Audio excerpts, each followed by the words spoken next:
ತಿಂಗಳಿನ ಮಗು ಬಾಯಿಗೆ ಬೆರಳಾಗ್ತದೆ, ನೈಟ್ ಅವಳ ಡ್ರೆಸ್ ಅನ್ನು ನೋಡ್ತಾನೆ. ನೋಡಿ, ಅಮ್ಮ ಕಾಣ್ತದೆ ಇಲ್ಲಿ, ಅಮ್ಮ ಒಬ್ರು ಬಂದಿದ್ದಾರೆ, ನನಗೆ ಹಾಲು ಕೊಡೋ ಜನ ಬಂದಿದ್ದಾರೆ, ಹಾಲು ಕೊಡ್ತಾ ಇಲ್ಲ ಅಂತ.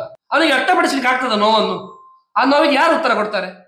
ಪುತ್ತೂರಿನ ಆರ್ಯಾಪು ನಿವಾಸಿ ಗಗನ್ದೀಪ್ ಎಂಬವರ ಪತ್ನಿ ಶರಣ್ಯ ಲಕ್ಷ್ಮಿಗೆ 2024 ನವೆಂಬರ್ 27ರಂದು ಪುತ್ತೂರು ಸಿಟಿ ಆಸ್ಪತ್ರೆಯಲ್ಲಿ ಸಿಸೇರಿಯನ್ ಮೂಲಕ ಹೆರಿಗೆಯಾಗಿತ್ತು. ಡಿಸೆಂಬರ್ 2ರಂದು ಆಸ್ಪತ್ರೆಯಿಂದ ಬಿಡುಗಡೆಯಾಗಿದ್ರು. ಇದಾದ ಬಳಿಕ ಮನೆಯಲ್ಲಿ ವಿಪರೀತ ಜ್ವರ ಬಂದಿದ್ದು, ಹೆರಿಗೆ ಮಾಡಿಸಿದ ಡಾಕ್ಟರ್ ಅನಿಲ್ ಅವರಲ್ಲಿ ವಿಚಾರಿಸಿದಾಗ ಜ್ವರದ ಔಷಧಿಯನ್ನು ಬಳಸುವಂತೆ ಸೂಚಿಸಿದ್ದಾರೆ. ಹೊಟ್ಟೆಯ ಎಡಭಾಗದಲ್ಲಿ ಜಗ್ಗಿದ್ದು, ಬಲಭಾಗದಲ್ಲಿ ಕೈಗೆ ಏನೋ ಸಿಕ್ಕಿದ ಅನುಭವ ಸಂತ್ರಸ್ತೆಗೆ ಆಗುತ್ತಿತ್ತು. 2 ದಿನದಲ್ಲಿ ಜ್ವರ ಕಮ್ಮಿಯಾಗದ ಸಂದರ್ಭ ಮತ್ತೆ ವಿಚಾರಿಸಿದಾಗ ವೈದ್ಯರು ಹೆಮಟೋಮ್ ಆಗಿರಬಹುದು ಎಂದು ಹೇಳಿದ್ದಲ್ಲದೆ ಈ ಬಗ್ಗೆ ಹೆಚ್ಚಿನ ಚಿಂತೆ ಬೇಡ ಎಂದಿದ್ರು.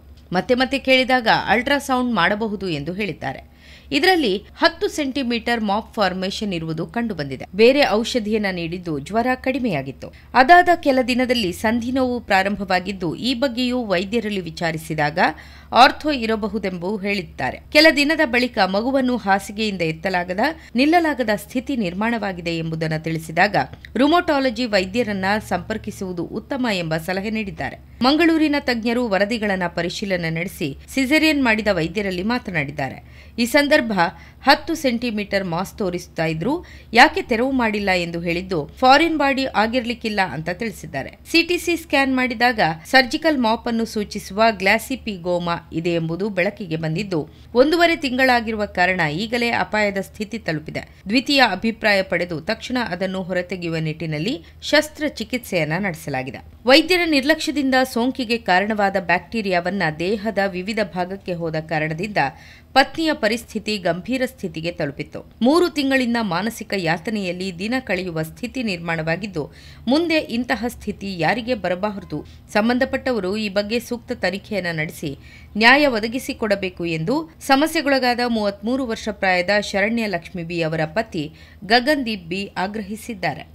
ಅವರು MBBS ಮಾಡಿ ಯಾವುದೇ ಮೆಡಿಕಲ್ ಟ್ರೀಟ್ಮೆಂಟ್ ಅವರು ಪ್ರಮಾಣವಚನ ತಗೊಳ್ತಾರ ಇಲ್ವಾ? ನಾನು ಕೇಳಿದ್ದಕ್ಕೆ ಅವರು ಡಾಕ್ಟರ್ನ ಹತ್ರ ಹೇಳಿದ್ರು, ಈಗ ರಸ್ತೆಯಲ್ಲಿ ರೋಡ್ ಹಂಪ್ ಆಗ್ತದೆ, ರೋಡ್ ಹಂಪ್ ಆಗಿ ಜನರು ರೋಡ್ ಹಂಪಿನಲ್ಲಿ ಬಿದ್ದು ಜನರು ಸಾಯ್ತಾರೆ, ಪ್ರಾಣ ಕಳ್ಕೊಳ್ತಾರೆ ಅಂತ ಹೇಳಿಕೊಂಡು ರೋಡ್ ಹಂಪ್ ಮಾಡಿದವರ ಮೇಲೆ, ಸರ್ಕಾರದ ಮೇಲೆ, ಸರ್ಕಾರಿ ಆಫೀಸರ್ಗಳ ಮೇಲೆ ಕ್ರಮ ಕೈಗೊಳ್ಳಿಕ್ಕೆ ಆಗ್ತದೆ ನನ್ನ ಹತ್ರ ಉತ್ತರ ಕೇಳ್ತಾರೆ. ಅದಕ್ಕೆ ಇದು ಸಂಬಂಧ ಅಂತ ನಾನು ಕೇಳುದು. ಈಗ ರಸ್ತೆಯಲ್ಲಿ ರೋಡ್ ಹಂಪ್ ಜೀವ ಎಲ್ಲರದು ಮನೆಯ ಜೀವವೇ ಅಲ್ವಾ? ಅದಕ್ಕೆ ಇದಕ್ಕೆ ಕಂಪ್ಯಾರಿಸನ್ ಮಾಡ್ತಾರೆ ಅಂತ ಅದಕ್ಕೆ ನಾನು ಎಂತ ಉತ್ತರ ಕೊಡಬೇಕು? ರೋಡ್ ಹಂಪಿನಲ್ಲಿ ಬಿದ್ದು ಸತ್ತದಕ್ಕೆ ಕ್ರಮ ಕೈಗೊಳ್ಳಿಕ್ಕೆ ಆಗ್ತದ ಕೇಳಿದ್ರೆ ಅದು ಇದಕ್ಕೂ ವಿಷಯವಂತ. ಈ ಘಟನೆ ಎಂತ ಘಟನೆ ಇದು ಸಣ್ಣ ಪುಟ್ಟದಲ್ಲ. ಕಾರು ಆಕ್ಸಿಡೆಂಟ್ ಆಯ್ತು, ಬೈಕ್ ಆಕ್ಸಿಡೆಂಟ್ ಆಯ್ತು, ಲಾರಿ ಗುದ್ದಿತ್ತು, ರೋಡಲ್ಲಿ ಆಕ್ಸಿಡೆಂಟ್ ಆಯ್ತು, ಗಲಾಟೆ ಮಾಡಿಕೊಳ್ಳಿ, ಫೈಟ್ ಮಾಡಿಕೊಳ್ಳಿ ಹೇಳುವಂತ ಕೇಸೇ ಅಲ್ಲಲ್ಲ. ಇದು ಮಾನವೀಯವಿದಲ್ಲ, ಒಂದು ಸೌಜನ್ಯತೆ ಬೇಡ. ಘಟನೆಗೆ ಸಂಬಂಧಿಸಿದಂತೆ ದಕ್ಷಿಣ ಕನ್ನಡ ಜಿಲ್ಲಾ ಆರೋಗ್ಯ ಇಲಾಖೆ ವತಿಯಿಂದ ಸಮಿತಿ ರಚಿಸಿ ತನಿಖೆ ನಡೆಸಲು ನಿರ್ಧರಿಸಲಾಗಿದೆ. ವೈದ್ಯರ ನಿರ್ಲಕ್ಷ್ಯದಿಂದ ಸಂತ್ರಸ್ತೆಯ ಆರೋಗ್ಯ ಸಂಪೂರ್ಣ ಹದಗೆಟ್ಟಿದ್ದು, ಇಂಡಿಯನ್ ಮೆಡಿಕಲ್ ಕೌನ್ಸಿಲ್ ಸೇರಿದಂತೆ ಹಲವರಿಗೆ ಸಂತ್ರಸ್ತ ಕುಟುಂಬ ನ್ಯಾಯಕ್ಕಾಗಿ ಮನವಿ ಮಾಡಿದೆ.